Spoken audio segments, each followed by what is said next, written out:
Sir, আমি রবিউল ইসলাম। আমি পিসি। আহ, তো আজকে 30শে জুলাই, আজকে মানব পাচার বিরোধী দিবস। আমরা সেলিব্রেশন করলাম।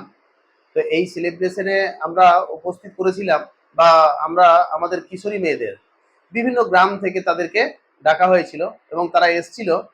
এবং তার সঙ্গে সঙ্গে তাদেরকে যে মেসেজটা দেবে, যার জন্য আমরা ফারাক্কা থানার সঙ্গে কথা বলি।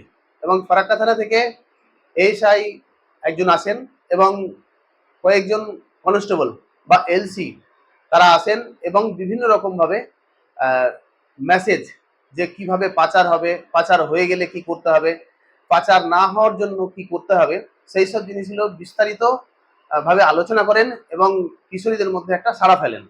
এবং পরবর্তী ক্ষেত্রে কিশোরীদের সঙ্গে এটাও আলোচনা করেন যে তুমি যেটা শিখে গেলে সেটা কিন্তু তোমার বন্ধু, তোমার বান্ধবী, তাদের কাছে এই মেসেজটা ছড়িয়ে দেবে, যাতে আমাদের এলাকা থেকে কোনো রকমভাবে কোনো মেয়ে বা কোনো ছেলে পাচার না হয়ে যায়। ধন্যবাদ।